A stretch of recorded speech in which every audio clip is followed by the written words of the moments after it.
네, 안녕하십니까. ITP 무용동입니다. 제가 뭐, 오늘 말씀드릴 내용은, 어, AX 2.0 시대 이슈와 과제라는 내용으로 한번 여러분들과 같이 얘기 나눠보고 싶고요.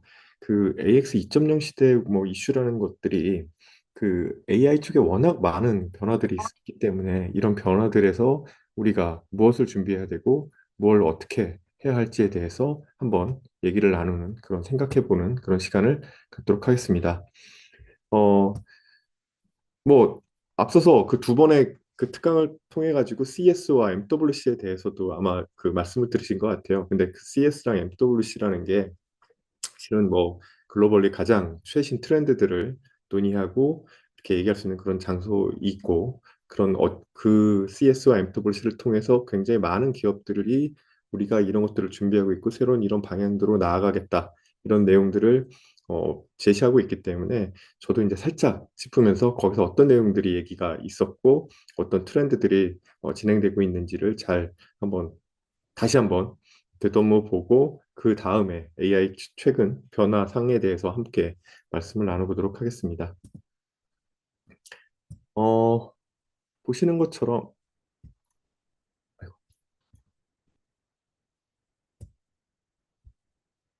어, 그 이번 CES에서 그 뭐 타이틀은 이노베이터 쇼업이라는 혁신가들의 등장이라는 제목으로 지난 1월 달에 CES가 진행이 됐었고요. 여기에서는 어, 약 4,200개 정도의 기관들이 참여를 했었고 국내에서도 한 836개 정도 기업들이 참여를 했습니다. 연인원 한 14.8만 명 정도가 참가를 했다라고 CT에서 발표를 했고요. 그래서 글로벌리 가장 크고 다채로운 얘기들이 오고 가는 그런 행사라고 말씀드릴 수 있을 것 같습니다. 뭐 CS에서 그 전반적으로 이제 나왔던 얘기들이 뭐 전시회에서 나오는 얘기들도 중요합니다만 또 중요한 포인트들이 이런 키노트에서 어떤 얘기들이 나왔는지에 대한 부분들이고요. 이번 주요 키노트에서는 뭐 AMD라든가 지멘스, 그다음 레노버와 중장비 회사 뭐 캐트 같은 그런 회사들도 함께 발표를 해주었습니다. 그런 어떤 내용들을 얘기했는지 한번 살펴보면 AMD의 그 리사수 CEO는 결국에 그 AI 시대 OS가 곧 HPC가 될 것이고 특히 이런 과정에서 AI 인프라의 수직 통합 로드맵이 제시되고 그것들을 이행해 나갈 필요가 있다라는 점에 대해서 발표를 해 주었었고요. 지멘스에서는 렌 부시 CEO가 기본적으로 이제 본인들이 강점을 갖고 있는 제조 인프라 운송과 같은 그런 어떤 그 산업적인 분야에 있어서 디지털 트윈 기반의 어떤 AI 시대를 위한 그런 산업 기술의 진화 방향 뭐 이런 부분들에 대해서도 얘기를 한 바가 있습니다. 특히나 이제 또 캣 같은 그런 중장비 회사가 AI 중심의 산업기술 기업으로 재탄생해야 된다는 그런 비전도 제시하면서 AI 반도체와 플랫폼, 그다음 컴퓨팅, 피지컬 AI 전반에 걸친 다양한 그 산업 전반의 AI화가 진행되고 있음을 키노트를 통해서도 확인할 수 있었습니다. 저희가 이제 그 매년 요 내용들을 좀 정리하는데요. 그럼 이번 CES에서 어떤 내용들이 테마가 뭐였냐를 한번 다시 정리를 해보면 보통 2023년 정도부터 이제 그 저희가 트래킹을 해보면 기본적으로 이때만 해도 이제 AI에 대해서는 뭐 직접적으로 크게 강조된 바는 없었던 것 같아요. 근데 24년 타이틀 자체가 AI 일상화라는 그런 일반적인 캐치프레이즈를 가지고 나왔었고 작년에는 AI 몰입, 다이브인이라는 주제를 가지고 인공지능을 전면에 내세워서 관련 그 AX의 확산이 본격화되고 있음을 알린 바가 있습니다. 이와 더불어서 올해에는 AX 2.0이라고 저희가 좀 정리를 해봤고요. AI에 대한 그런 그 코어와 피지컬 AI, 에이전트 AI, 그다음에 새로운 변화 이렇게 크게 네 가지 카테고리로 나눠서 관련 내용들을 정리해 보면 결국에는 AI 전반, 결국에는 이 2026년의 CES는 AI에 대한 얘기들 그리고 그것들을 어떻게 지원할 것이냐에 대한 얘기들로 진행이 되었다 이렇게 말씀드릴 수 있을 것 같습니다. 그래서 이 내용들을 다시 한번 좀 정리해서 뭐 주요한 그런 그 트렌드들을 정리해 보면 저희는 앞서 말씀드린 것처럼 결국에 이 AX 확산이라는 그 큰 프레임 하에서 이 AI 코어 측면에서 그 반도체와 컴퓨팅 그다음 모델이 어떻게 진화하고 있는지 이번 CES 잘 보여줬다라고 얘기 말씀드릴 수 있을 것 같고요. 특히 피지컬 AI 측면에서는 그 모빌리티 분야, 특히나 뭐 이번에 아마존 죽스라든가 뭐 이런 굉장히 그 주목할 만한 그런 특징들이 있었고, 그다음에 그 엔비디아도 알파마요라는 그 플랫폼, 피지컬 AI 플랫폼을 발표한 바가 있습니다. 그리고 또 가장 또 주목받았던 분야가 휴머노이드 로봇 쪽이었죠. 현대차 그룹도 아틀라스를 발표하면서 굉장히 그 주목받았었고, 특히나 이제 중국의 유니트리라든가 엔진 AI의 어떤 그 로봇들이 이렇게 박싱하고 뭐 이런 모습들을 보시면서 아, 그 중국 로봇이 굉장히 빠르게 발전하고 있구나를 느낄 수도 있었던 것 같습니다. 특히나 이런 그 뭔가 그 저 로보틱스 쪽 장비 회사들, 중장비 회사들, 뭐 존디어라든가 농기구 회사들, 뭐 이런 회사들도 이런 그 AI를 활용해서 다양한 특화 서비스를 제시한 바가 있었고요. 그다음에 이제 에이전틱 측면에서는 AI 홈이라든가 라이프스타일, 헬스케어 전반에 있어서 우리 생활 전반에 AI가 이제 에이전트화돼서 우리 삶을 어떻게 바꿔나갈지에 대해서 굉장히 많은 내용들을 보여줬다라고 볼 수 있을 것 같습니다.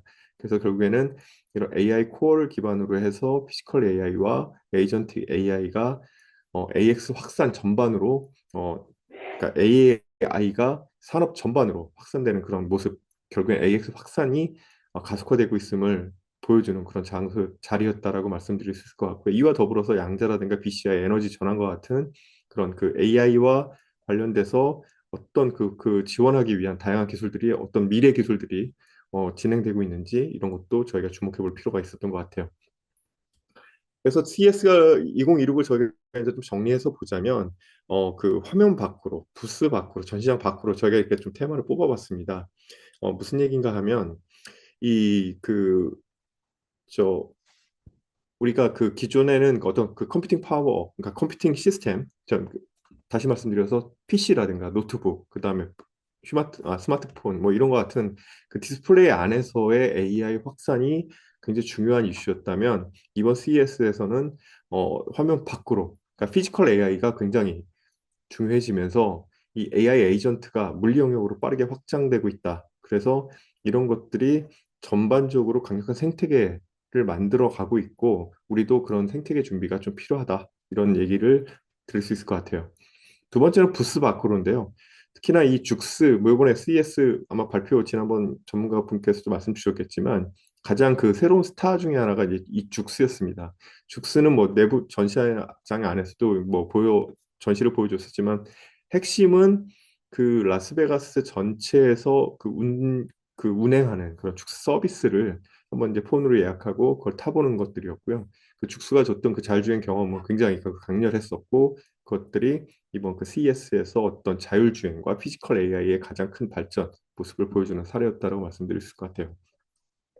또 하나는 뭐 전시장 밖으로라고 해서 엔비디아와 삼성전자가 이제는 그 전통적으로 그런 CES가 벌어지고 있는 LVCC를 벗어나서 그 별도의 공간을 만들고 그 공간에서 새로운 얘기들을 전달하기 위한 다양한 노력들을 기울였다. 이런 내용들이 있었고요. 이런 과정에서 어쨌거나 결국엔 생태계도 중요하고 그다음에 자본과 산업, 실험이 잘 어우러진 그런 성장 사다리를 그 국외 해외 기업들, 그다음에 이런 스타트업들에게 기회를 부여하고 있는 부분들, 그 또 상생과 협력을 통해서 강력한 시장 영향력을 발휘하고 있는 부분들 이런 것들이 저희가 좀 주목해서 봐야 할 내용이었던 것 같습니다.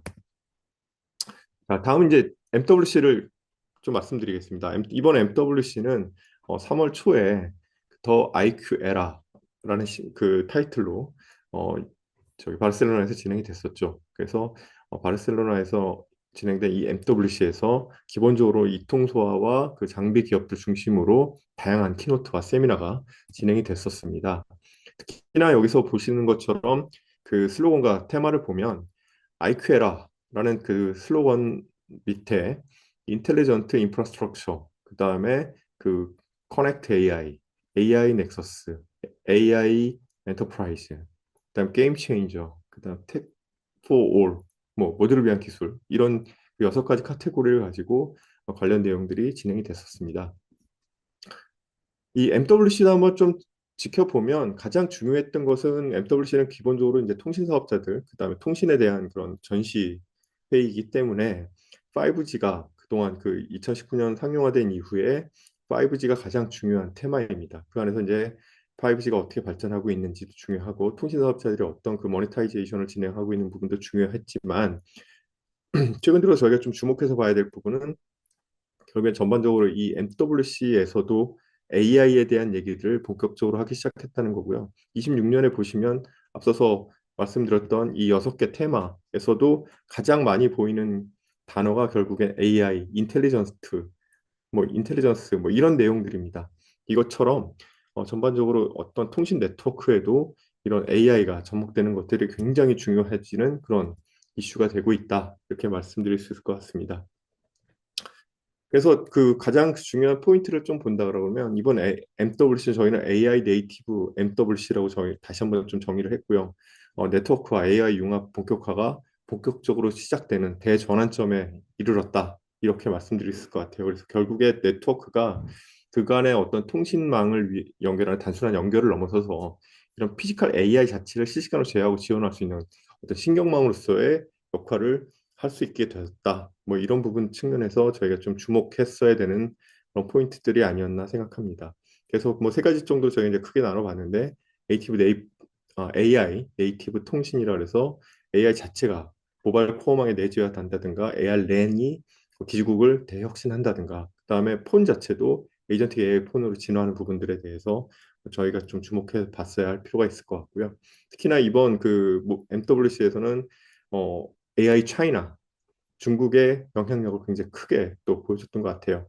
그래서 화웨이가 굉장히 그 풀스택을 가지고 풀스택 AI를 가지고 장비부터 운영, 단말에 이르기까지 그리고 반도체까지 실제 생산하면서 전체의 그런 풀스택 그런 AI 프레임워크를 선보였다. 그 외에 차이나 모바일이라든가 샤오미와 같은 그 이통사와 단말사들도 자율 네트워크와 단말의 그 AI화를 선도하고 있다. 그래서 굉장히 항상 이 MWC에서는 그 화웨이가 항상 주역인데요. 이런 그 AI 차이나에 대한 저희가 굉장히 좀 주목해 볼 필요가 있지 않나 생각합니다. 또한 그런 그 6G 상용화에 있어서도 그러니까 최근에 이제 6G 상용화를 위해서 굉장히 많은 노력들을 기울이고 있고 저희도 올해 6G 그러니까 프리 6G 비전 페스트라고 해서 상용화에 앞서서 6G의 어떤 비전을 좀 제시하기 위한 그런 노력들을 기울일 거고 28년도에 그 LA 올림픽에서 6G를 시범 서비스하고 미국은 그리고 29년도에 상용화하겠다는 것이 지금 전체적인 그 6G 그 타임테이블인데요. 이 과정에서 AI를 반영한 그런 그 전략들도 굉장히 저희가 주목해 볼 필요가 있는 것 같습니다. 퀄컴이라든가 엔비디아, 그 GSMA가 결국에 AI 기반의 6G에 대해서 강조했던 포인트들이 있었습니다. 자, 앞서 말씀드린 것처럼 제가 이제 CS와 MWC를 말씀드린 이유는 결국에는 이 CS와 MWC 전반을 꿰뚫는 키워드는 AI였고 이 AI가 산업 전반의 공통 언어이자 성장 엔진이었다. 그리고 그것들이 그 산업과 어떤 통신 전반의 새로운 패러다임을 이끌고 있고 이런 AX 확산은 굉장히 가속화되고 있다. 이런 말씀을 드리고 싶어서 앞서서 CS와 MWC를 살짝 짚어보고 넘어갔습니다. 그럼 이제 본격적으로 AX 2.0 시대의 어떤 이슈와 쟁점에 대해서 한번 저희가 생각해 보도록 하겠습니다. 그 최근 AI는 그 생성을 넘어 행동으로 그렇게 진화하는 AX 2.0 시대에 들어서고 있습니다. 단순하게 그 추론과 생성을 넘어서서 다양한 산업과 서비스에 적용되는 AI 에이전트, 그리고 디지털 공간을 넘어 현실 세계에 적용될 수 있는 이런 그 피지컬 AI 등장이 그간에 이제 우리가 경험해보지 못했던 새로운 생산성을 혁명을 촉발하고 있고요.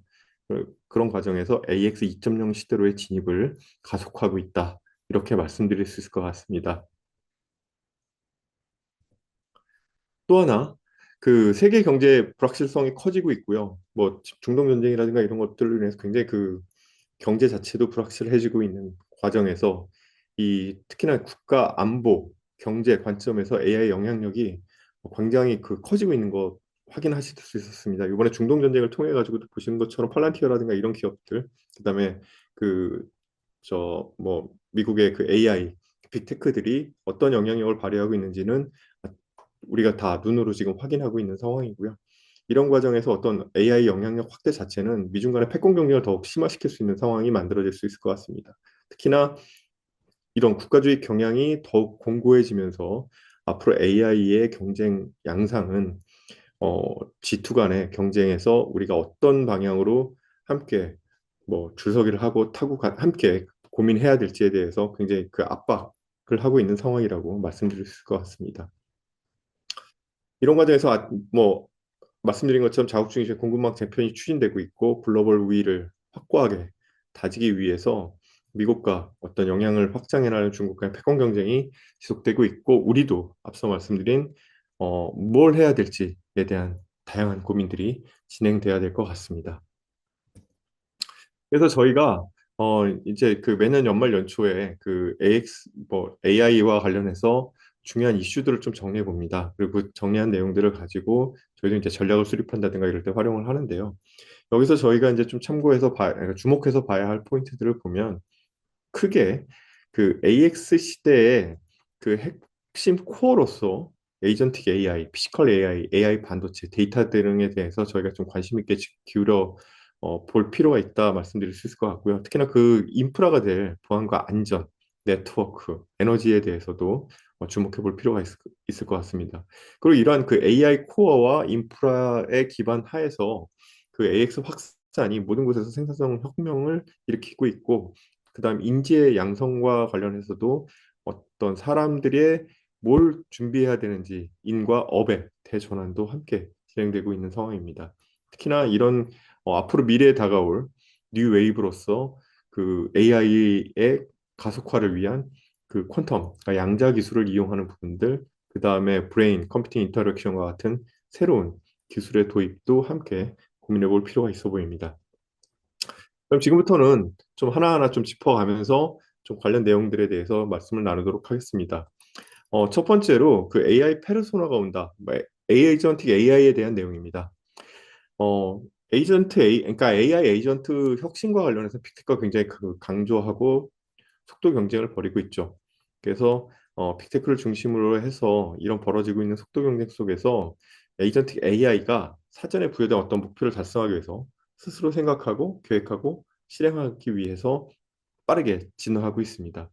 뭐 잘 아시는 것처럼 캘린더라든가 메일, 메신저의 다양한 수단들을 이용해서 그 목표를 실행하고 그 결과를 다시 학습하는 통합적 행동지능이 이런 에이전틱 AI이고 이런 에이전틱 AI에서는 그 왼쪽에서 보시는 것처럼 굉장히 많은 그 글로벌 빅테크들이 새로운 그 플랫폼과 그 에이전트를 가지고 불붙은 경쟁을 진행하고 있습니다.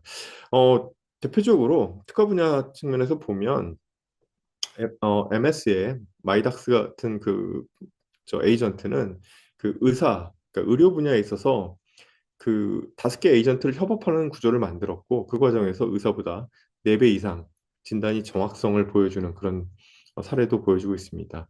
그리고 기술 성능 측면에서도 그 에이전트 워크플로우라는 측면에서 그 워크플로우를 가지고 기본적으로 그 좀 더 그 나은 모델인 GPT-4보다 GPT 3.5를 가지고 에이전트화해서 이것들 몇 개의 협업을 통해서 운영해 봤을 때 GPT-4보다 훨씬 더 에이전트 협업, 그 낮은 버전의 에이전트 협업을 통해서 더 높은 기술 문제 해결 정확도를 만들어낼 수 있다는 부분들도 그렇게 보여지고 있습니다. 이것처럼 굉장히 그뭐 에이전트 경쟁은 심해지고 있고 뭐 성능 경쟁도 분명히 증명하고 있습니다. 하지만 이게 그 실제로 인간 대비 작업 안수율은 아직은 62% 정도라고 얘기하는데 뭐 최근에 조금 더 높아졌겠죠. 근데 여전히 인간 대비 어떤 완벽한 그 작업 안수율은 낮은 수준에 머무르고 있고요. 그래서 실제로 기업이 도입하는 데 있어서는 아직은 초기 단계에 머물고 있다라고 보실 수 있을 것 같습니다. 이런 상황에서 2026년에 우리가 지금 직면하고 있는 상황에서 자율행동과 사람과 교감할 수 있는 AI로 진화하고 있고 이런 에이전틱 AI는 그 초개인화된 A가 등장한 우리 삶의 에이전트로 진화하면서 다양한 그 기업과 일상의 그 일하는 방식을 본격적으로 변화시키는 그런 시작점으로 자리매김하고 있는 것 같아요. 특히나 그 에이전트 AI의 핵심은 그런 자율 행동이라고 말씀드릴 수 있습니다. 이렇게 멀티 에이전트 기반의 협력 네트워크가 확장되고 에이전트 간의 어떤 그 역할을 조율하는 에이전트 오케스트레이션 뭐 이런 것들이 함께 중요한 의미를 갖게 될 거고요. 그런 과정에서 컨텍스트 AI와 장기 기억, 그다음 실제 경험에 대한 자가학습을 통해서 자동화를 통한 그런 자율학습 단계로 진화해 나가는 그런 내용들이 저희가 그이 에이전트 AI 진화 방향에서 좀 어, 주목해서 봐야 될 것 같습니다. 특히나 최근에 들어서는 그 저기 AI를 개인사에 대해서, 그러니까 개인이 어떤 상당한 목적으로 활용하는 사례가 급격히 증가하고 있고, 특히나 이제 그 뭐 영상 사진을 가지고 표정만 보고도 나의 감정을 이해하고 공감해주는 그런 소셜 AI에 대한 관심도 크게 늘어나고 있는 상황인 것 같습니다. 그래서 음성과 표정이라든가 그다음에 상황을 인식하고 사람들하고 감성적으로 상호작용하는 이런 소셜 AI도 그 제2의 자아라고 불린, 앞서서 제가 이제 페르소나라고 표현했는데요. 그런 제2의 자아라고 불릴 만큼 사람의 그 사용자들을 완벽하게 이해하는 그런 역할을 하게 될 것으로 예상되고 있습니다.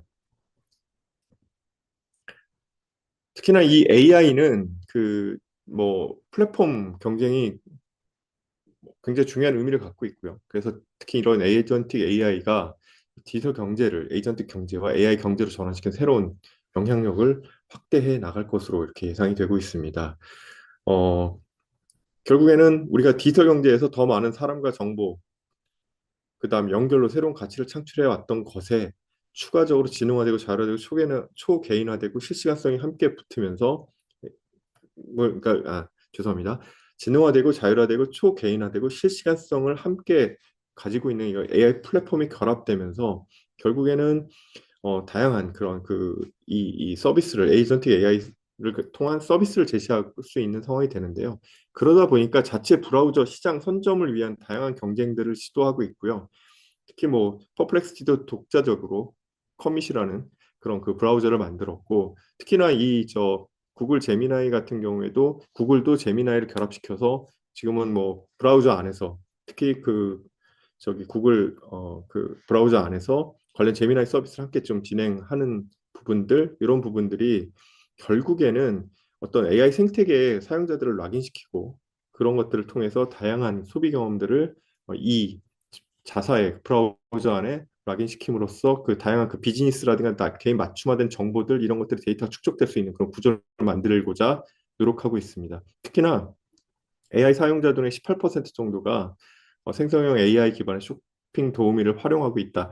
결국에는 이 얘기는 제가 어떤 물건, 어떤 성향, 소비 성향을 가지고 있고 나는 어디에 지출하고 있는지 윌링리스 투 페이 전반에 대한 그 데이터를 결국에는 그 빅테크가 가져갈 수 있다는 거고 그 이 AI 플랫폼이 그래서 이 AI 플랫폼을 담은 그런 브라우저를 갖는 것이 굉장히 중요한 의미를 갖는다라고 이렇게 말씀드릴 수 있을 것 같고 거기에서 경쟁이 본격화되고 있다. 이 말씀을 드릴 수 있을 것 같습니다. 다음은 이제 두 번째로 그 피지컬 AI에 대한 부분에 대해서 말씀을 드리겠습니다. 결국에는 AI가 그 우리 삶과 어떤 현장, 실제 현실 세계로 나오게 되는 것이 이제 이 피지컬 AI인데 왜 지금 피지컬 AI냐? 그래서 뭐 저희가 주목해서 보아야 되는 이유들을 보면 기본적으로 기업가들, 그러니까 뭐 표현이 그렇습니다만 이렇게 돈 냄새를 잘 맡는 이 기업가들, 그러니까 리딩 그룹들이 결국에 이 피지컬 AI를 강조하고 있는 부분인데요.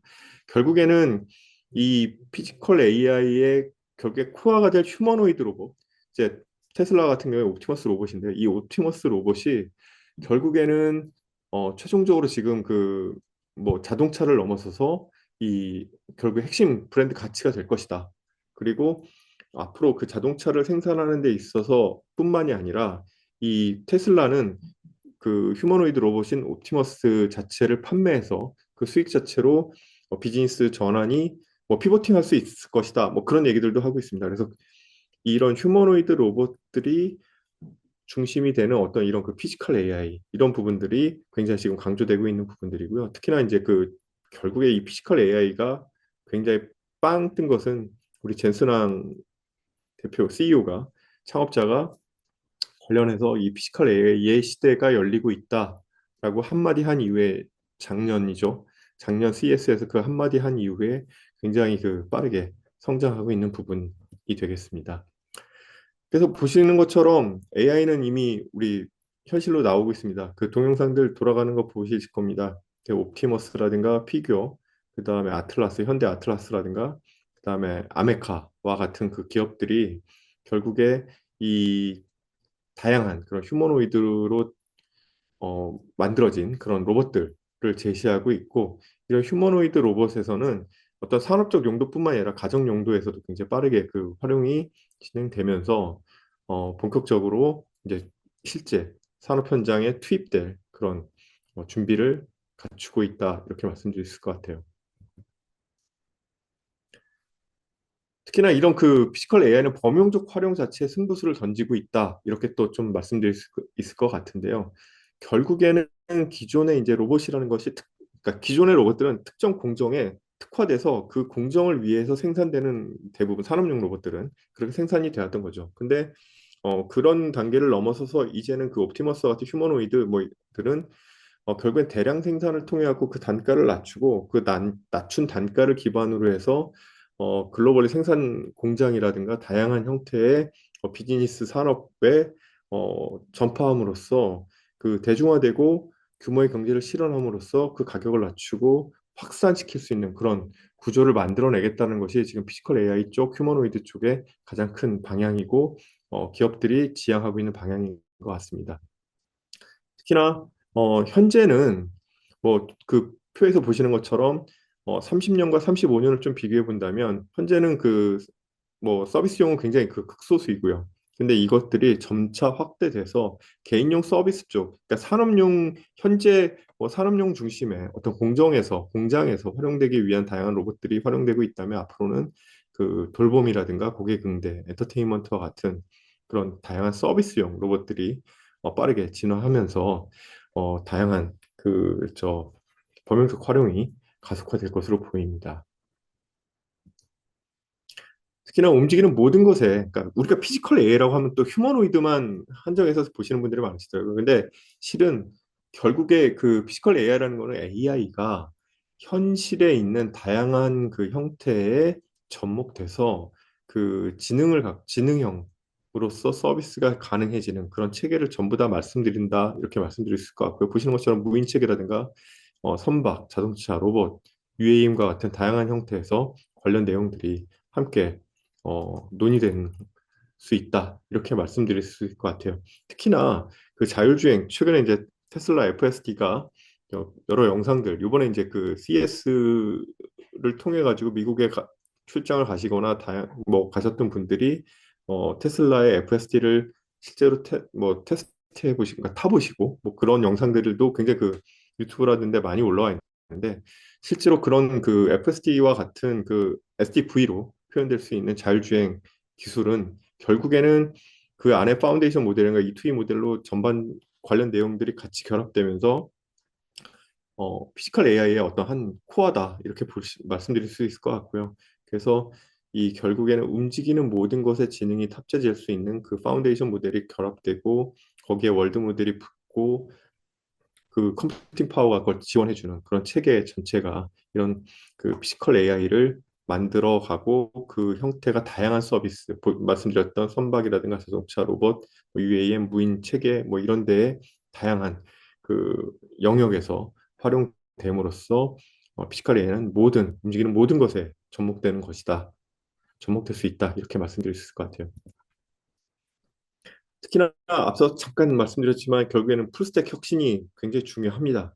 로봇이 돌아가는 데 있어서는 보시는 것처럼 뭐 그 에너지라든가 근육, 뭐 감각, 뭐 이런 것들을 표현하기 위한 다양한 고정물 센서, 액추에이터, 배터리 이런 부분도 필요합니다만, 결국에는 얘가 구동되기 위해서는 AI 반도체와 인프라, 그리고 AI 모델, 그러니까 로봇 파운데이션 모델이라고 표현하는 AI 모델까지 풀 스택이 다 만들어지지 않으면 결국엔 휴머노이드, 그러니까 이 피지컬 AI는 구성되지 않습니다. 그래서 결국에 움직이는 것들이 단순히 그냥 움직이는 것들이 아니라 생각하고 이거를 해결해야 되는, 그러니까 사람처럼 생각하고 문제를 해결하고 이런 부분들이 진행돼야 되기 때문에 결국에는 신체적인 노력을 위한 뭐 다양한 저 기술들, 그러니까 제어 기술들이죠. 거기에 그것들을 통제할 그런 그 두뇌가 될 그런 파운데이션 모델과 같은 그런 AI 모델에 이르기까지 이 풀스택으로 다 만들어져야 돼서 결국에 이건 종합예술이다. 이렇게 좀 표현할 수 있을 것 같아요.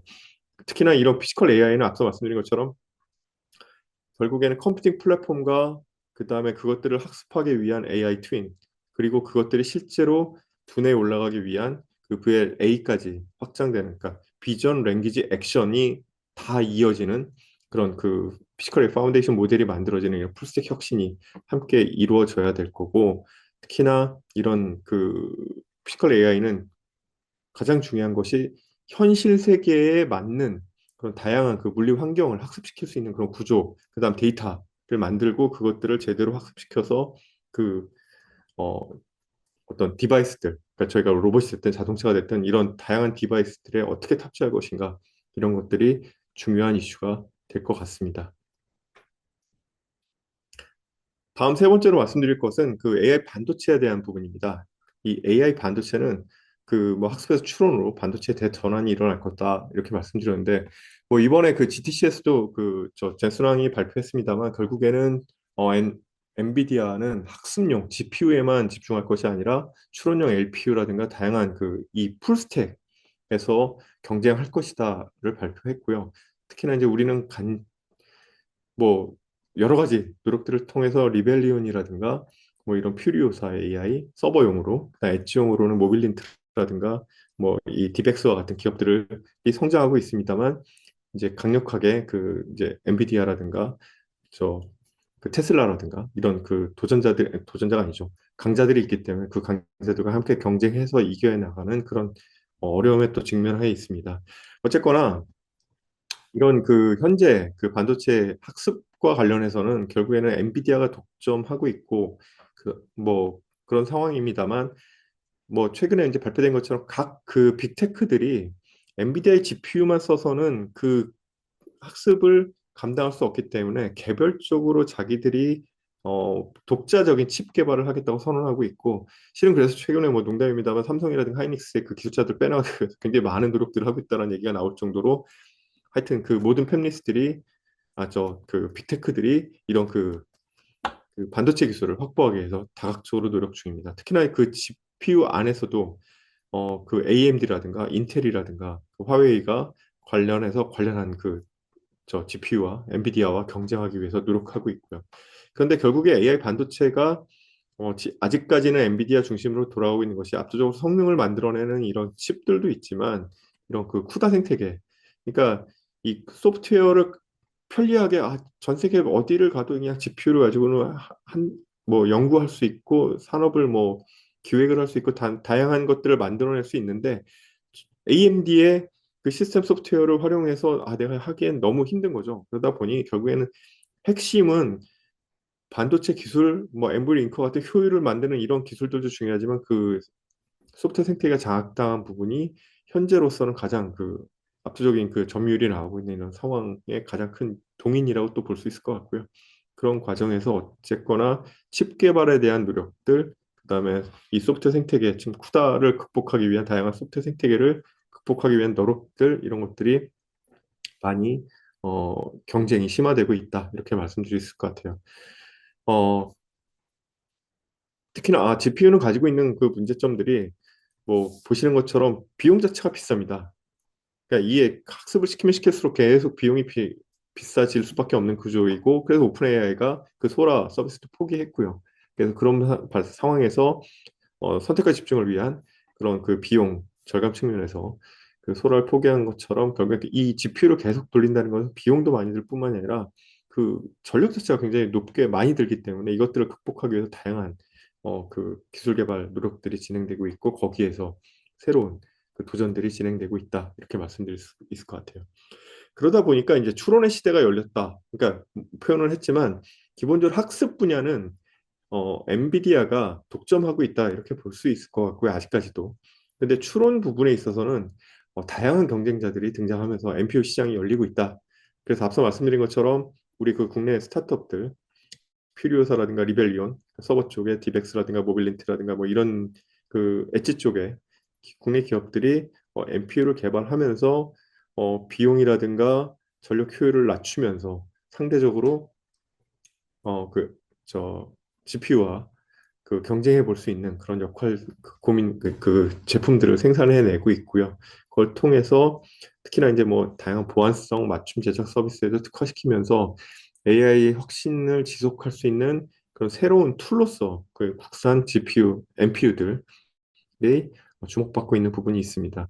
그래서 이런 부분들이 다양한 그 특화 서비스에 적용이 되고 온 디바이스에 적용이 되기 위한 여러 가지 그런 활동들, 노력들이 국내에서도 지금 벌어지고 있고 지금 국내에서도 이런 그 서버향 피듀오사라든가 리벨리온의 제품들이 국내 그 클라우드 기업들과 함께 연계해서 잘 아시는 것처럼 그 연계해서 관련 그 이제 ML퍼프라고 그 ML퍼프를 대신하기 위한 그 K퍼프를 만들어서 저희도 이제 그 관련한 그러니까 성능 평가가 서로 이제 반도체를 만드는 회사하고 클라우드 사업자들이 서로 그 성능 평가에 대한 내용을 믿지 못하겠다는 내용 때문에 서로 이제 협력해서 그럼 같이 논의할 수 있는 그런 기준을 만들자. 한국형 기준을 만들자. 그래서 K-POP라는 걸 출범해서 지금 같이 협력하고 있고요. 잘 돼서 국내 이 서버향 그다음에 지향 이 NPU들이 국내 클라우드에도 도입이 되고 이게 글로벌로 뻗어나갈 수 있는 그런 계기가 됐으면 좋겠다는 생각도 하고 있습니다. 특히나 또 이런 AI에 관련해서 또 중요한 포인트가 메모리죠. 이 메모리와 관련해서 혁신도 지속되고 있고요. 그 HBM은 뭐 최근에 이제 삼성전자와 하이닉스의 주가를 보시는 것처럼 주가에서 보실 수 있었던 것처럼 이 HBM이 어느 정도의 영향력을 끼치는지에 대해서는 잘 보셨을 거라 생각합니다. 결국에는 메모리 성능 혁신 계속 진화되고 있고요. 그리고 전용 스토리지 센터라든가 뭐 그 고대역 플래시를 지원하기 위해서 낸드까지 활용되면서 다양한 그 메모리 성능 혁신이 진행되고 있습니다. 이런 부분들이 왜 그 중요한가 하면요. 그림에서 보실 수 있는 것처럼 이게 그 아이고 그림이 좀 작아서 그 보시는 것처럼 그 위쪽에 있는 것들은 그 GPU 발전 속도입니다. 그리고 그 아래쪽에 있는 것들이 그 메모리 발전 속도고요. 그 아래에 있는 것들은 또 엠브링크와 같은 그 링키지하는 그런 인터페이스의 발전 속도입니다. 결국에는 가장 잘하는 애보다는 가장 못하는 애를 중심으로 이 병목이 생길 수밖에 없기 때문에 관련해서 메모리 혁신이 동반되지 않으면 GPU가 아무리 성장하더라도 관련한 그런 그 성능을 기대할 수 없습니다. 그래서 이 메모리 혁신도 굉장히 중요한 이슈가 되고 있고 특히나 이제 최근에는 차세대 메모리 혁신을 위해서 프로세싱 그러니까 메모리 안에서 프로세싱을 진행할 수 있는 PIM이라든가 그 다음에 CX, 그러니까 어떤 그 링크, 그러니까 인터페이스 기술들을 통해서 다양한 그 침랩 기술들을 이용한 그런 연결 기술들을 만든다든가, 그 다음에 새로운 아예 전혀 새로운 뉴로모픽과 같은 전혀 새로운 칩 구조를 가지고 이런 메모리를 높여가기 위한 차세대 메모리 혁신도 함께 진행되면서 어, 뭐 저희도 이제 핌 사업단을 통해서 차세대 메모리 기술 개발도 진행하고 있고, 그다음 침넷 기반의 다양한 그런 R&D도 진행을 하고 있습니다. 그래서 그런 것들이 잘 돼서 우리가 현재 그 메모리 강국형의 이 위상을 지속해 나갈 수 있으면 좋을 것 같습니다. 다음에 또 얘기해야 될 게 이제 데이터에 대한 부분입니다. 뭐 팔란티어라는 기업에 대해서 실은 이제는 너무 잘 아시는 기업일 거고, 네, 잘 모르셨을지 않나요? 아닙니다. 죄송합니다. 융합 사업단은 잘 아실 거라고 믿고요. 기본적으로 이 팔란티어가 그 결국에는 이 데이터 기업이고 이 데이터 구조를 잘 그러니까 데이터 구조를 굉장히 구조화해서 그 안에서 의미, 임플리케이션을 잘 뽑아서 전달하는 것을 굉장히 잘 하는 기업이고요.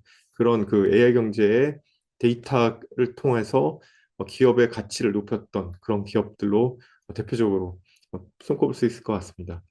그래서 결국에 AI 경제가 된다. 그럼 토큰 경제의 시대가 열린다라고도 얘기하지만 결국엔 그 토큰을 만들기 위해서는 그 학습하기 위한 그런 데이터 경제가 선행되어야 할 것 같습니다.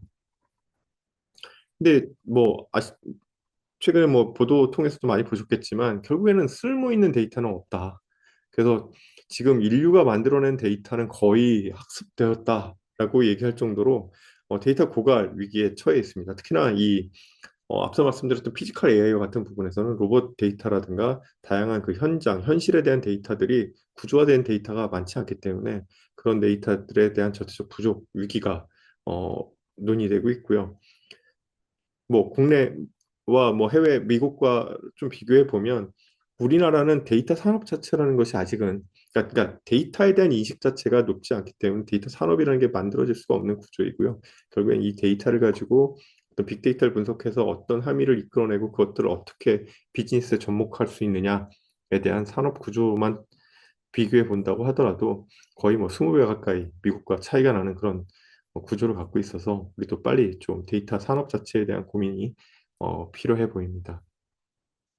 그리고 가용성 자체도 대단히 문제가 있어서 우리 그 실은 그 아래 한글 그다음에 PDF라도 예전에 이제 데이터 그 저 문서를 데이터 그러니까 디지털화하는 과정에서 이미지화된 그 PDF 문서들이 꽤 있었습니다. 그래서 그런 것들은 결국에는 데이터로서 저희가 활용할 수 없는 문제가 있고요. 그래서 특히나 이 의료 데이터 부분, 우리는 굉장히 의료 강국 중에 하나인데요. 의료 서비스 강국임에도 불구하고 거기에 있는 그 데이터들을 제대로 활용하지 못해서 실질적으로 어떤 그 의료 분야 글로벌리 가장 많이 빠르게 성장하고 있는 분야가 이 의료 AI 쪽인데요. 그 관련해서 의료 데이터를 제대로 쓰지 못하다 보니 의료 AI 쪽에 성장이 상대적으로 더딘 그런 문제점들도 있습니다. 그래서 데이터 자체도 중요한데 가용성도 떨어지고 있어서 AI가 쓸 수 있는 데이터 자체가 부족한 것들을 극복하는 것이 저희한테 굉장히 또 중요한 이슈가 되고 있는 것 같습니다.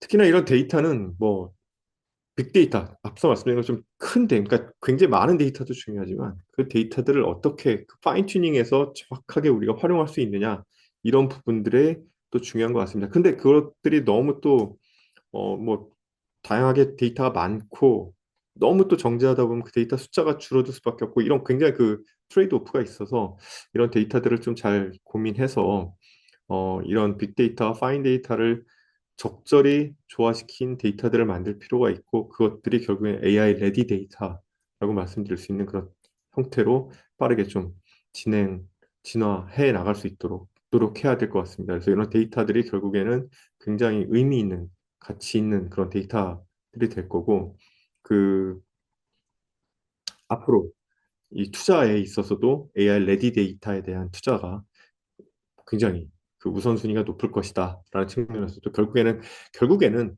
AI가 뭐 에이전트로 간다, 뭐 피지컬로 간다. 결국에는 데이터가 준비되어 있지 않으면, 그러니까 이 AI 레디 데이터가 만들어지지 않으면 학습할 데이터도 없고 추론해서 활용할 데이터도 없다는 부분입니다. 그래서 그런 것들을 우리가 빨리 준비하고 기준을 만들어서 최대한 많이 확보하는 것이 우리 국내 우리 AI가 AI G3를 가기 위한 시작점이 되지 않을까 생각됩니다. 그 데이터 활용도 또 유연하게 좀 운영해야 될 것 같고요. 그래서 기존에는 실은 우리나라 굉장히 개인정보 보호에 강한 나라죠. 그래서 개인정보 보호가 세다 보니 데이터를 활용하는 데서 규제 장벽도 굉장히 많고요, 높고요. 그래서 그런 것들을 풀기 위해서 다양한 노력들이 진행되고 있고 그런 이 어떤 권리는 보호하고 활용을 유연하게 할 수 있는 그 데이터 활용 체계도 저희가 함께 고민해야 되고 글로벌리 EU라든가 뭐 미국이라든가 뭐 영국 같은 나라들 전체적으로 이 데이터들을 AI 레디 데이터를 만들고 이것들을 적절하게 활용하기 위한 다양한 규제와 법안을 제공하고 있습니다. 그래서 저희도 뭐 다양한 그런 이 데이터를 활용하실 수 있게 공공 저작물 활용을 허용해서 1,180만 건 공공 데이터 저작물을 활용할 수 있도록 허용하는 등 여러 가지 노력을 하고 있습니다만 여전히 부족한 건 사실이고 관련해서 좀 더 유연하게 활용할 수 있는 그런 구조를 만들어주는 것이 필요해 보입니다. 아이고, 시간이 생각보다 빨리 지나가고 있는데요. 다음은 그 생산성 혁명에 대해서 한번 좀 말씀드릴게요. AI는 자동화 병목을 해소하면서 전방에 착안되고 있다. 이렇게 말씀드릴 수 있겠는데요. 결국엔 PC와 인터넷보다 생성형 AI 도입 속도가 빠릅니다. 뭐 표에서 보시는 것처럼 그 출시 2년 후 도입률 보시면 뭐 이 말도 안 되는 속도로 어 이건 워낙 많이 이제 기사화되고 얘기가 돼서 잘 아시는 내용일 텐데요. 결국에는 굉장히 이 LLM이 나온 저 GPT 3.5가 나온 이후에 급격하게 활용이 되기 시작했고 이 내용들은 도입 속도가 빠르다 보니 전 분야에서 잠재력을 발휘하고 있는 상황인 것 같습니다. 그래서 뭐 앞서서 에이전틱 AI에서도 말씀드린 것처럼 다양한 분야의 서비스와 산업 환경에서 활용되고 있는 그런 상황이고요. 특히 이제 산업적 측면에서 보면 이 다크 팩토리라는 걸 좀 한번 말씀드리고 싶은데, 실은 뭐 옛날에는 이 다크 팩토리라고 하면 불 꺼진 공장만 가득, 지역 경제에 위기가 몰려온다, 뭐 이런 식의 기사로 굉장히 어려움, 우리 그 공장이 뭐 불을 끄고 일을 못 하고 있어요, 생산성이 떨어지고 있어요, 뭐 이런 얘기를 했었지만, 결국에는 무슨 전체적으로 휴머노이드가 일을 하게 되고 자동화된 그런 공장으로 진화하게 되면, 그러니까 AI 기반 AX 확산을 통해서 피지컬 AI가 공장 깊숙이 공정 깊숙이 접목되면 결국에는 제조 혁신이 다크 팩토리에서 진행될 거다라고 말씀드릴 수 있을 것 같고요. 특히나 이제 샤오미는 그 충칭에 있는 그 스마트 팩토리를 통해 가지고 그 완전 무인 자율 다크 팩토리를 실현했다라고 선언한 바가 있고요. 그 엔비디아도 관련한 내용들을 지원하기 위한 다양한 기술들을 폭스콘에 공급하고 있는 상황입니다. 그래서 결국엔 이런 다크 팩토리는 전체 공정을 완전 자동화하면서 생산성을 극대화할 수 있는, 결국에 혁신의 상징으로 어, 전환되는 가장 큰 그런 모양새로 등장하게 될 것으로 보입니다. 또 하나, 그 X 플러스 AI로 모든 곳에 경쟁력이 제정이 된다, 이렇게 좀 말씀드릴 수 있을 것 같은데요.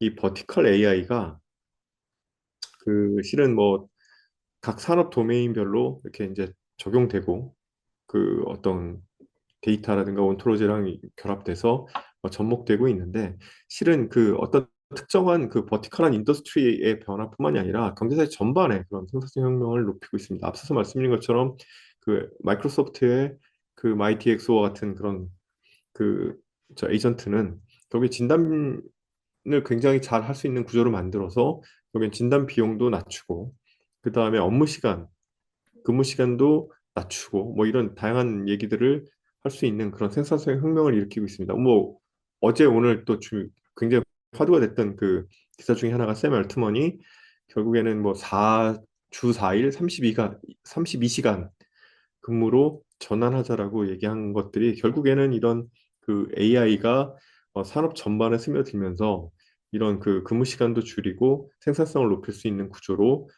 만들어 가는데 기여하고 있다라는 측면에서 저희가 좀 주목해 볼 필요가 있다고 생각이 들고요. 결국에는 이런 뭐 오픈 AI는 뭐 특화 산업 AI 에이전트 AI 서비스를 통해 갖고 연간 매출을 172조까지 만들어낼 수 있다고 전망을 하고 있습니다. 그러니까 결국에는 오픈 AI는 이런 AI가 산업 전반의 생산성을 높이고 이걸 통한 그 새로운 그 그저 일하는 구조와 그 다음에 어떤 그 행태를 바꿔나갈 수 있다라는 것들을 재정의하고 있다, 이렇게 말씀드릴 수 있을 것 같아요. 그 뭐 밀리터리, 최근에 이제 그 국방 쪽에 계속 전쟁, 중동 전쟁 이후에 이 밀리터리 쪽에 그 AI가 좀 주목받고 있고요. 이런 뭐 AI 국방이라고 표현할 수 있는 다양한 기업들, 특히나 그 미국에서 그 성장한 그 AI 유니콘 기업들, 저희는 이제 샤피라고 얘기하는데요. 그 쉴드 AI라든가 만두릴, 앞서 말씀드린 팔란티어라든가 뭐 저기 이런 기업들이 저 샤피라고 저희가 표현하면서 저 달파와 함께 그 방산 AI 유니콘 기업들을 성장시켜냈고요.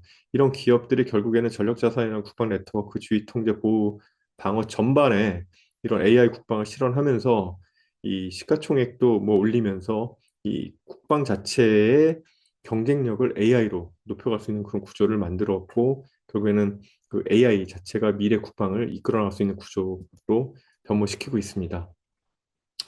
자, 다음은 이제 여섯 번째로 그 AI가 이끄는 그 인과업의 대전환에 대해서 좀 말씀드릴게요.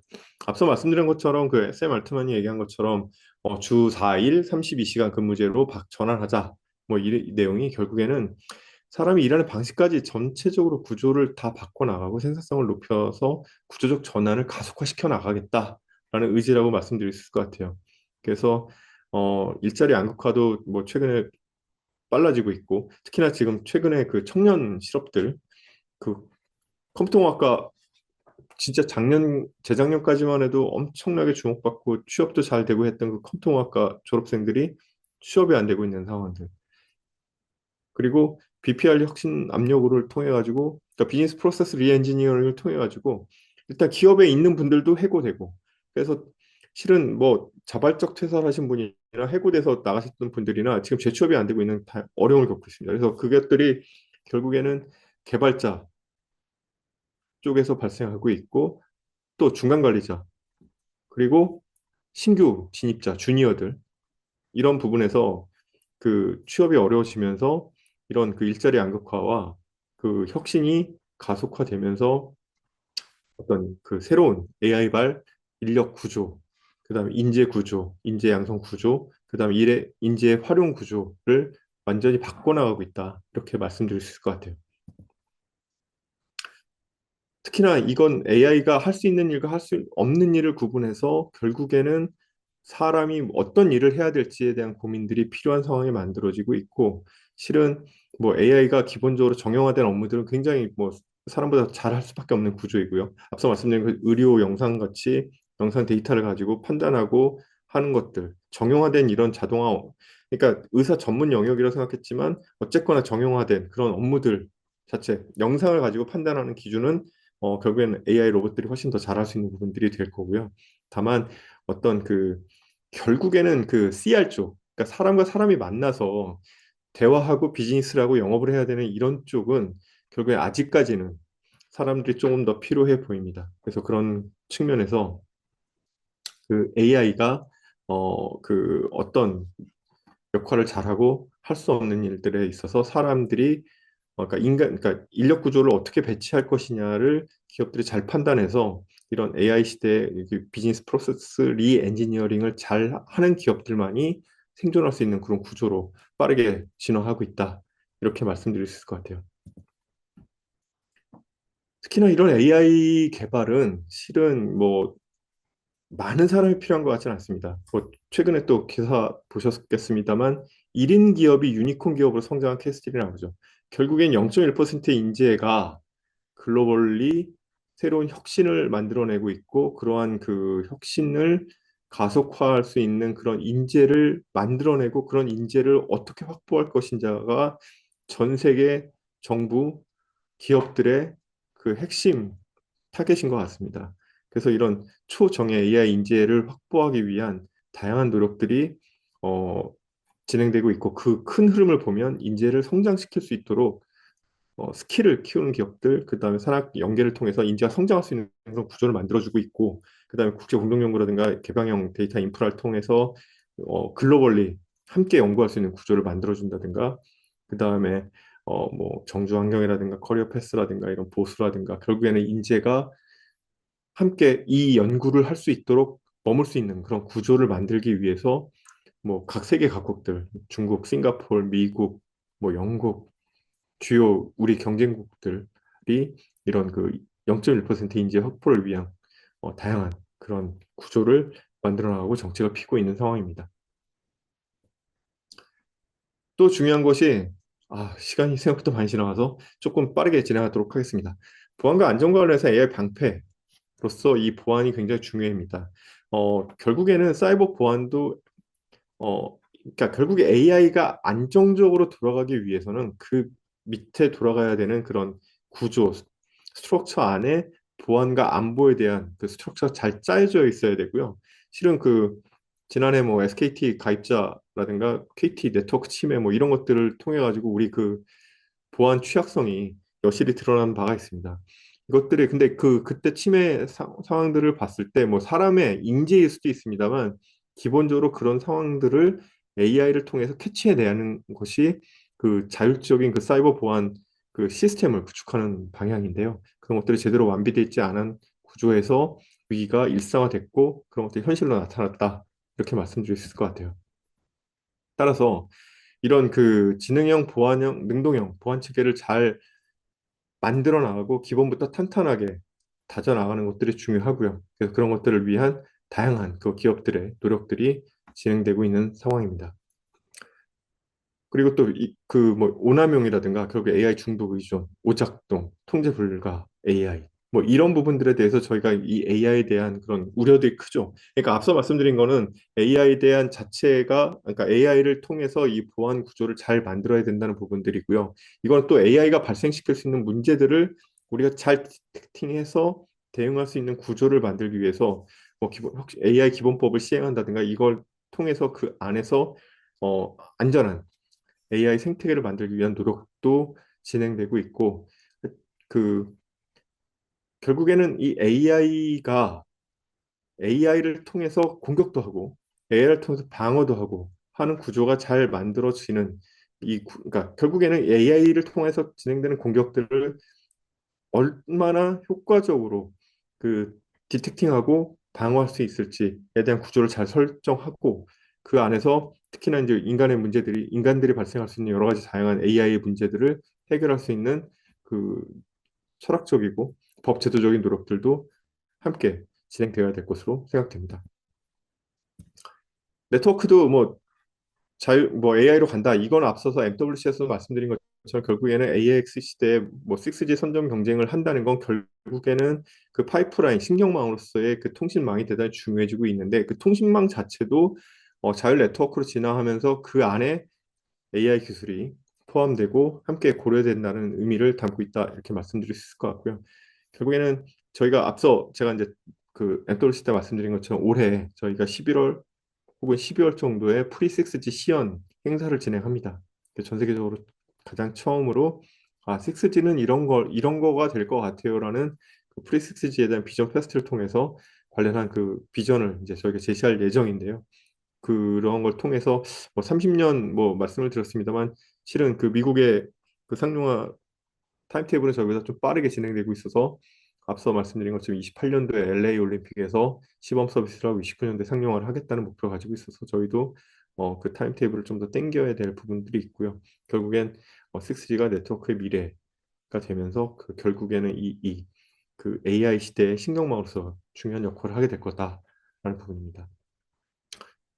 그리고 또 AI가 접목되면서 완전 자율 네트워크의 형태로 진화할 것으로 예상이 되고, 결국엔 그 중심에는 AI 랜이라든가 AI 네트워크, 그다음 AI 데이터 센터 네트워크 구조가 모두 진화하면 AI 기반으로 진화하면서 결국에는 네트워크 자체가 AI 기반으로 갈 수밖에 없는 구조이고, 거기에 저희가 대비해야 될 거다라는 말씀을 드리고 싶습니다.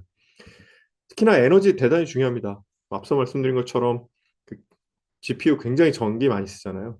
그래서 전 세계 데이터 센터의 그 전력 사용량을 봤을 때 전 세계 데이터 센터의 전력 사용량이 우리나라 전체 전력 소비량의 2배 정도 됩니다.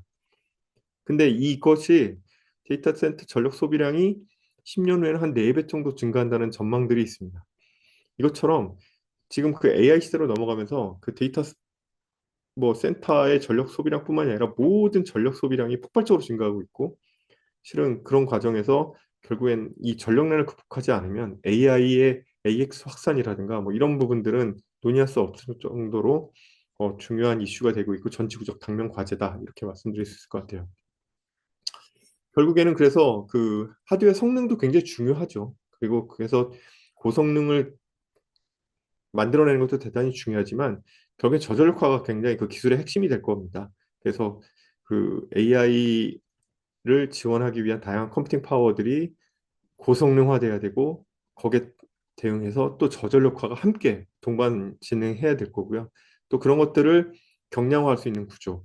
그래서 뭐 최근에 그 그러니까 구글 터보 퀀트 발표하면서 메모리 좀 적게 쓰겠다. 결국에는 메모리를 적게 쓰겠다는 거는 메모리를 덜 쓰겠다가, 그러니까 메모리를 덜 사서 덜 쓰겠다는 게 아니라 메모리를 좀 더 효율적으로 활용해서 조금 더 많은 역할을 할 수 있게 하겠다라는 부분이고요.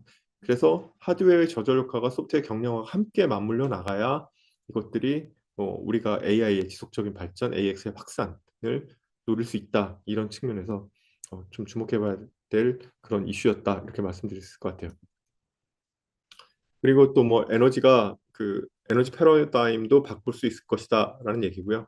결국엔 새로운 에너지 원을 발굴하기 위한 노력들 굉장히 필요할 겁니다. 그래서 뭐 SMR이라든가 수력 발전이라든가 이런 신재생 에너지에 대한 부분들, 그다음에 원자력에 대한 다시 한번 들여다볼 수 있는 그런 계기가 되고 있고요.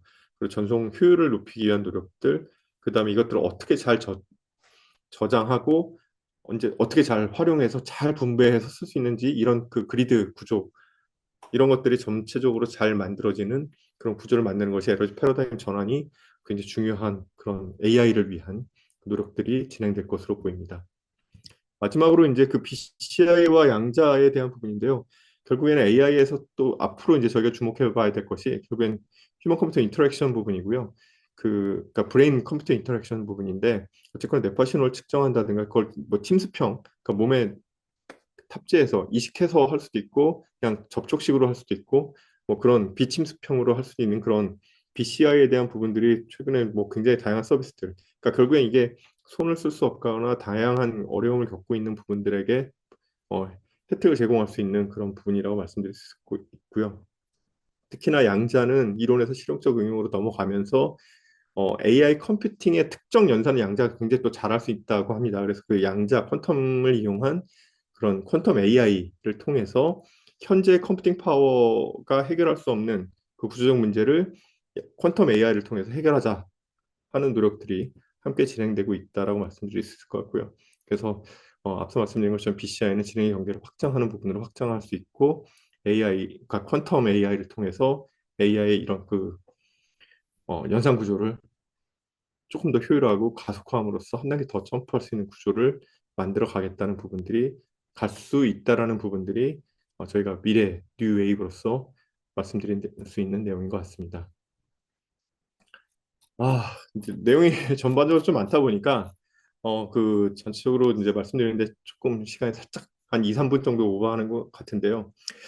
결국에는 그 앞서서 말씀드린 10가지 주제를 가지고 이제 AI가 어떻게 변화하고 있는지를 한번 말씀드렸고요. 결국에는 이런 AI 기반의 어떤 AX 대전환이 본격화되면서 우리의 일상과 산업이 본격적으로 변화해 나가는 것들을 체감할 수 있는 그런 시대가 지금 다가오고 있는 것 같습니다. 그래서 결국에는 뭐 최고의 성능을 통해서 어떤 선형적 경쟁이 계속 지금까지 이제 벌어졌다면 이 성능뿐만이 아니라 효율성과 활용성, 앞서 말씀드린 저전력 뭐 이런 것들이 종합적으로 추구될 수 있는 그런 다이나믹한 그런 경쟁 환경들이 만들어질 것 같고요. 또 이런 전략적 핵심 기술을 넘어서서 반드시 우리가 소버린 AI라고 말씀드리지 않습니까? 우리가 반드시 가져야 될 국가적인 핵심 주권 기술이 되고 있고 또 국민들이 모두 다 누려야 되는 그런 기술로 AI가 어, 어, 발전하고 나아가야 할 것 같습니다. 그래서 이런 것들이 잘 진행돼서 우리도 뭐 정부에서 발표한 뭐 구호이긴 합니다만 결국에 AI G3 국가로 도약해서 이 그러니까 결국에는 모든 산업이 이 AI 기반의 AX 확산이 본격화되지 않으면 우리가 굉장히 어려움을 겪을 수밖에 없다라는 구조를 다 느끼실 겁니다. 그래서 그런 구조 속에서 우리가 나아가야 할 방향들을 함께 고민하고 해결해 나갈 수 있도록 같이 노력하고 생각해 봤으면 좋겠습니다. 하여튼 짧은 시간 동안 너무 많은 내용을 말씀드리려고 하다 보니까 막 두서도 없고 좀 말도 좀 그랬던 것 같습니다. 조금 양해해 주시고요.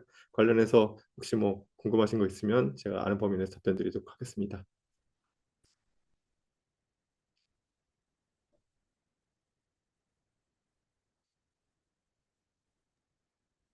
아무래도 이제 식사 후에 2시에 네, 이제 본부장님과 임직원분들 되게 이런 시간에도 참석해 주시고 강연해 주셔서 감사드린데 가벼운 이야기인데 앞서 오픈 AI가 이제 적자 때문에 소라, 영상 네. AI 소라도 철수해 버렸지 않습니까? 그래서 결국 이게 상상이지만 그 1년이 지나설지 아니면 5년이 지날지 모르겠는데 결국은 구글과 같은 거대 기업들이 이런 AI들을 다 잠식해버리지 않을까 하는 그런 생각도 해버리는데 뭐 CS나 MWC에 참여한 이 독특한 AI들을 하는 기업들은 또 살아남을 수 있겠지만 그런 생각들을 해보면서 또 본부장님께서도 한번 이런 고민을 해보신 적이 있으실지 그냥 가벼운 예, 질문. 이거 뭐 모두 다 같이 고민하시는 이슈인 것 같아요. 사실은 뭐 이게 결국에는 위너 텍스 올이 될 산업 구조인데 우리가 그 구조에서 뭔가를 할 수 있을까라고 고민은 되는 부분은 있습니다만 실은 독자적으로 이 그 대형 모델 우리가 얘기하고 있는 LLM 대형 모델들을 라지 모델들을 만들 수 있는 나라가 실은 그렇게 많지는 않습니다. 그리고 생각보다 우리가 뭐 독파모를 통해서 그 진행하고 있는 내용들을 보면 생각보다 잘하는 부분도 분명히 있는 것 같습니다. 그래서 그런 것들을 통해서 소버린 AI가 전혀 뭐 불가능하다라고 생각하진 않아요. 그래서 다만 글로벌 경쟁에서 이제 그것들이 그러니까 우리가 만든 그 독파모를 해외에서 써줄 거냐 이건 또 다른 문제인 것 같고 그래서 아마도 국방이라든가 뭐 안보와 관련된 이슈들은 우리가 그 국내 모델들을 중심으로 진행이 되겠지만 그 외에 결국에 특화 모델들은 그러니까 특화 서비스 그러니까 버티컬 인더스트리별로 진행돼야 되는 그런 서비스에서는 각각의 어떤 독자적인 모델들이나 아니면 해외 모델들이나 그것들을 이용해서 진행되지 않을까. 그리고 저희가 지금 굉장히 좀 주목해서 고민해봐야 되는 포인트들은 에이전트화 되는 부분들이 많다고 아까 말씀드렸잖아요. 에이전트가 더 활성화되면 그 에이전트를 돌리기 위한 그 OS, 뭐 요즘 얘기는 오픈크로우라든가 이런 그 어떤 그 저 에이전틱 AI를 위한 플랫폼들에 대한 개발 이런 것들이 함께 좀 진행돼야 된다고 생각이 되고요. 그래서 기본적으로 파운데이션 모델, 독자 모델을 가져가는 것도 중요하지만 그런 그 에이전틱 AI가 돌아가기 위한 플랫폼들을 또 함께 저희가 고민해서 결국에는 저희가 AI에서 경쟁력 갖추려면 다 갖춰야 된다는 얘기거든요. 그래서 그런 부분들이 일단 독자적으로 좀 갖춰지고 경쟁할 수 있는 구조가 만들어지면 좋겠다라는 생각을 계속하고 있습니다.